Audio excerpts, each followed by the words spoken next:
The sad truth is that nobody believes in you until you radically believe in yourself. Like everything you do, everything you create, everything that you feel that you know you're capable of doing, most people will look at you and they'll encourage you, right? They'll say, yeah, go for your dream and do these things. But most people don't believe in you until you make those things happen. And you'll always get the most criticism from people that never did. And you'll hear 1,000 of things of how you should change all these things. And I need you to understand how much of a lie that is. Like, I'm a person that's made certain things, and I've had the opportunity to be in certain places as a creator, and I feel I'm at this point where I think I'm gonna lose it, and I let that lie be really loud. I was sitting with that, and I'm just like, this is not true. I believe that what we allow to own our minds, we allow to create our lives. Whatever you allow to ruminate in your brain, whatever you keep repeating, whatever you keep saying, you're going to live, because you have created something in you that has conditioned your brain to be that thing. You're making it in a way that it's inevitable because that's all you're thinking, that's all you're saying.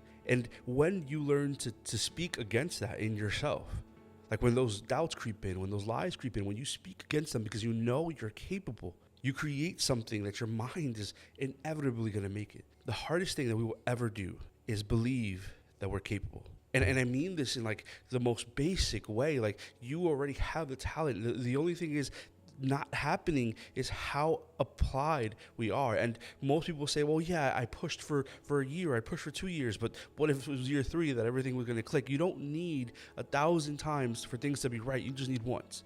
You need one perfect day, one perfect moment where all the hard work that you've put into it, all the time that you've invested, all these things that you've put into place finally clicks. And that changes absolutely everything. If you failed 1,000 times, it could have been 1,002 where it was going to hit. But you need to believe so much, so radically, so consistently that it is impossible for this thing not to happen. The only reason that you aren't where you want to be right now, the only reason I'm not where I want to be right now, it's because I haven't been consistent with what I believe. I know I'm capable, and this might be you, because this was me. I was riding the fumes of just natural talent and not applied work.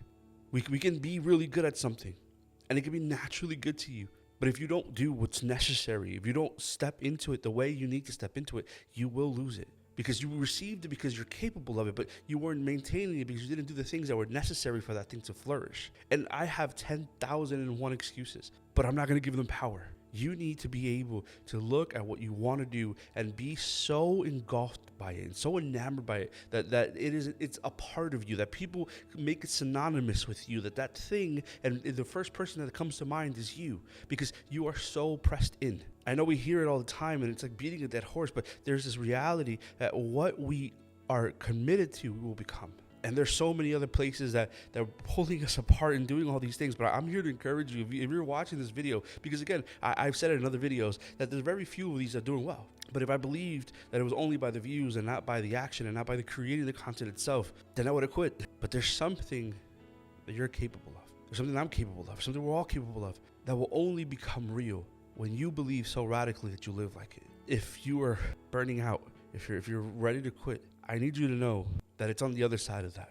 Now, I'm not saying burn out and don't learn how to work efficiently. I am saying, however, that thing is a deterrent from who you need to be. I firmly, more now than ever, even while things are kind of falling apart, even more now than ever, I believe that everything that we desire is on the other side of the hard work that we're willing to put in. Some people will never become what they want to become. They'll never be that person. Not because they don't deserve it and not because they're not capable of it, but because they refuse to live and to work as a person that does. At the end of your life, you're either going to look back and say, man, I'm so grateful I didn't give up, or look back and say, man, I'm so sad that I did. You deserve this. Let's work like it.